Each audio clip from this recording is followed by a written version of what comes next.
The Fine Arts Center Theater Company, a division of the Colorado Springs Fine Arts Center at Colorado College, proudly presents Of Spacious Skies, an audio play series. This week, Episode 7, Wide Open Spaces, by Xochi Portillo. The mountain sees and hears all. Here are a few stories based on conversations with real people about the power of growing up and living in Colorado Springs. Golden hour pushes past the breadth and beauty of Pikes Peak as a time-lapse of its glory wipes the skies orange, sherbet, blue, and gold. We hear the slightly shuffled steps of a group of teenage boys, scuffing the double-wide sidewalks of the north side, searching for smooth pavement with worn-out rubber soles. And then nothing but wide open spaces in this wondrous, washed out and wicked reckoning of mountain and blood rock, of pine and plains and pastures, of privileged and poor, of fundamentalists and foothills and fragrant fumes of highway traffic, of gob-stopping, grandiose garden of the gods meets Palmer's dream, meets a small, scarce London town, meets stifled suburb on sacred land of El Paso of the Ute tribe, meets the Cheyenne and Arapaho tribes, how they converse in shadows and shine, meets mid-air, meets the abolitionist safe haven, meets military, which at this mere moment meets something more. Whatever brought all parties, then, here, now, and back again. And again, and again. It is 1981 in the lick end of summer. The boys glide past houses, too cool, nothing but night wind flapping, steady with sweaty breath, and the occasional chirp of crickets, or burst of laughter and muttered jokes of one angsty teenage boy, a young, punk, pale-faced kid named Jack, blending with the other 6 in the group. Then, push, roll, push, roll, push, roll.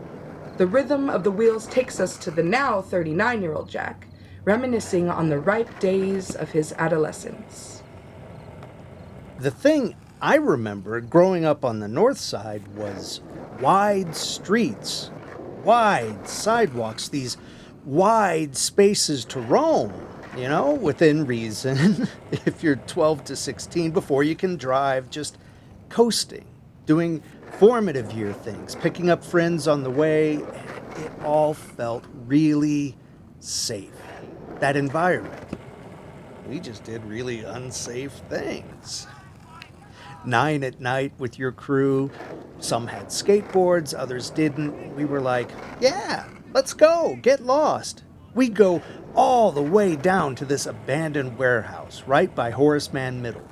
We had built ourselves a little indoor skate park, and one night, boom, the door exploded. 4 cops came in and were like, somebody was in this warehouse and performed a satanic ritual with an animal. And we were like, is this guy for real, or is he just on some evangelic cop crap and needed an excuse to pin a bunch of kids to the ground?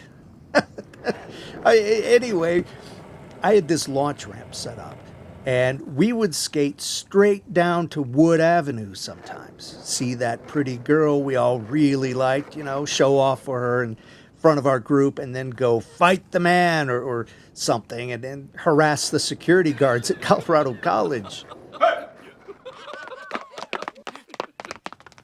Oh, man, we did terrible things to those poor guys. They didn't like our scene, the folks in that town. I don't know if it's just because we were different and kind of proud of it, proud of being punk, proud of being a part of something else. The conservatives hated us. It was like we were a threat to any type of conformity there. The worst were, of course, the skinheads. Bunch of racists. They liked to get us. Not all of us, just targeted the black and brown kids. But we were solid, They hurt one of us. We messed them up right back. And we got them too good this one time. Couldn't hold it in. I don't remember how we got from in front of Horseman with a screwdriver to the inside of someone's car coasting through Manitou, but we were fired up. And then we noticed the skinheads were there, driving right in front of us. So we pull up next to them, talking smack about how good we got them back there. Then before we knew it, boom, they pulled out a gun, got my friend right in the head. He ended up being all right. Bullet lodged straight in his skull. Lost an eye. Kept his life. Guess a group of kids that diverse can't really find a home, except with each other. That space was never created for us. We made it ourselves. Skating was like some unspoken thing we could all take pride in together, find solace in, make us feel like ourselves. I don't think I realized it then, that I was getting therapy from all those nights, from the beauty in that town. Like when I would see the tip of Pikes Peak in the sky or walk through Garden of the Gods on my own, but yeah, I definitely was. Beautiful place. Crazy pretty land with a whole lot of rot living in its center.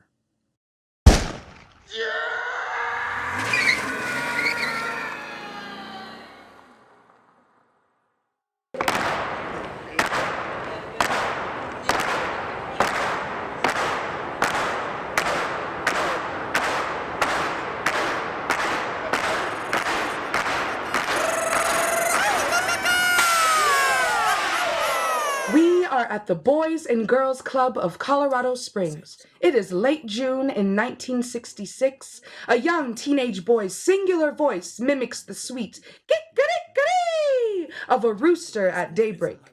Sweat is dripping down the fervent faces of the town's local Chicano youth. They have been at this for hours, but it's serious work. We hear their coach, Jose, click his tongue in his mouth as he rolls up his shirt sleeves, revealing shockingly solid muscles for a nearly middle-aged man. He yells out, Y ya. Tan tan. Okay, hijos. Let's try this again. Oye, what's that I hear? Están cansados. Let that fuel you, that tiredness. Let it build in you, and then when it gets to be too much, you let it out. Yeah! Yeah! Yeah! Where do you think the grita comes from? It comes from the grit, the guts, de aquí, de allá, okay? Let's try this again. We're gonna get this perfecto for la fiesta bonita, right, muchachos? You're gonna show heart, you're gonna dance with the bones, with pride, with the soul of your people. One more time.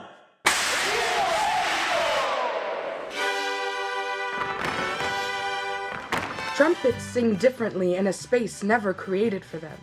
Just like how the boys' anger feels different when funneled through their feet, through the flesh and fissures, through things they didn't know they had, through the loose lineage that connects conquistador and indigena, how the spur of their Achilles atrophy with the pain of both peoples. All these things that feel more familiar than they had thought when Jose first arrived at the parking lot after school in his blue truck. Said he was getting a grupo together, a special project showcasing Mexicano pride in the Springs. It looked different, but felt better, like breathing a little after you forgot how to for a while. ¡Qué bueno, muchachos! ¡Esto es! Okay, muy bien. Tomorrow, same time.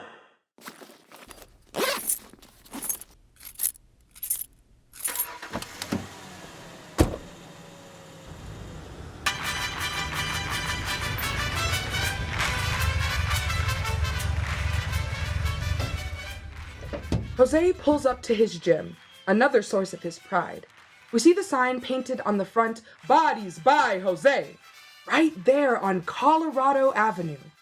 He turns the music down when he sees a letter on the doorstep.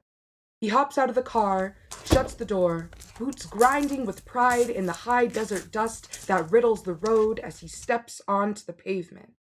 He walks up to the door, picks up the letter, and there, scrawled in big letters, it says, "Go back to Mexico," with foul language littered throughout the page. We see Jose's reaction, brow furrowed, He breathes out, a calm yet raging bull. He pins the note with a certain finality to the notification board with spite.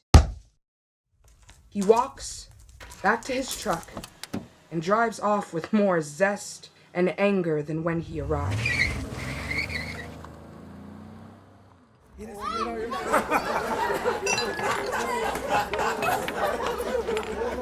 ¿Quién se cree? These cowardly bastards, they just leave this note? You can't even say something to me face to face, pues por donde están tus huevos? Never in my life have I encountered such cowardice simply for someone being proud of their propia cultura. I thought things might have changed. You know, when La Familia moved here, I was just 6 years old. And all we saw everywhere were these signs saying no blacks, no Mexicans. I built that gym from the ground up. Why don't they just get the ganas to do the same? No need to terrorize those whose dreams you see succeeding far past your very own. Pero no importa nada. We're doing good now for ourselves, no? Salud! Celeste, Jose's 11-year-old daughter, watches her father's booming laugh blend with his mariachi friends. Celeste smiles, twirls in the midsummer grass her father has mowed to perfection. She sees Pikes Peak in flashes as she spins, lets the mariachi music take over her spirit, her soul. A breath and el viento passes as she twirls one last magnificent time. She sings out with the music playing in the distance, y volver, volver, volver, con una fuerza, with a molasses of milky melody. She does a final flourish in her summer folklorico dress, pink and yellow ribbon on its trim for the upcoming fiesta. With one hand in the air, she lands, her heel firmly planted in the grass to the final beat of the mariachi's song.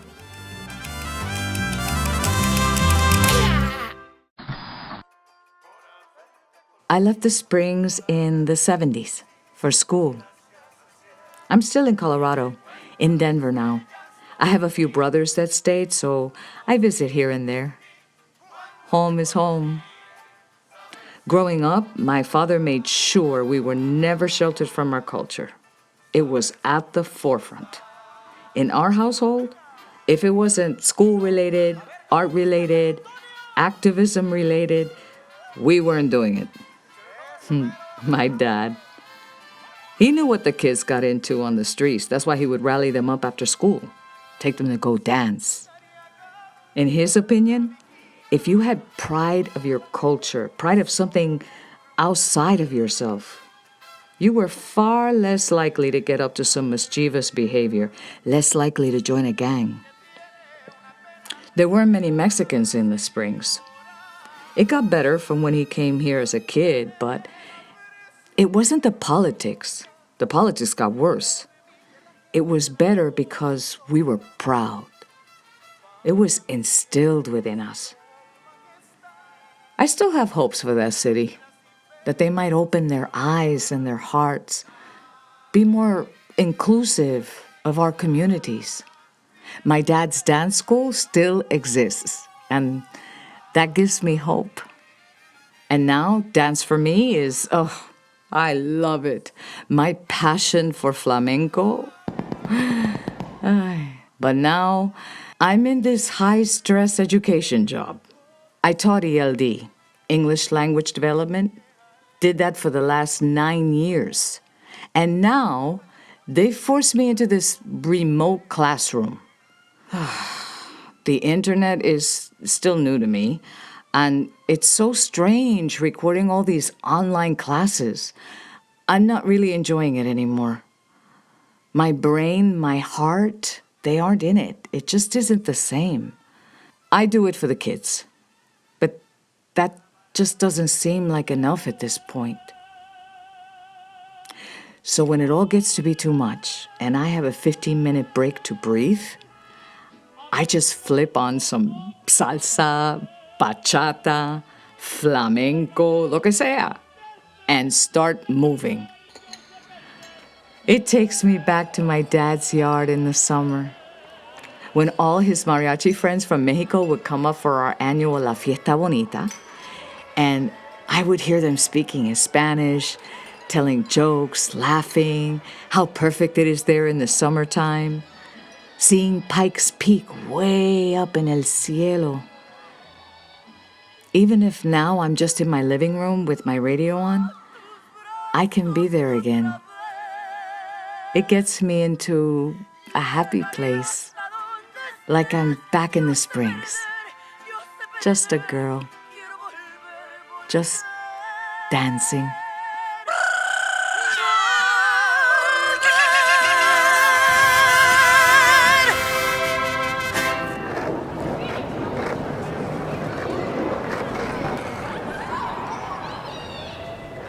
And the last syllable extended out to the hills, emotion ringing out like a chime, like this single note could bind this tender and tepid blossom of decades.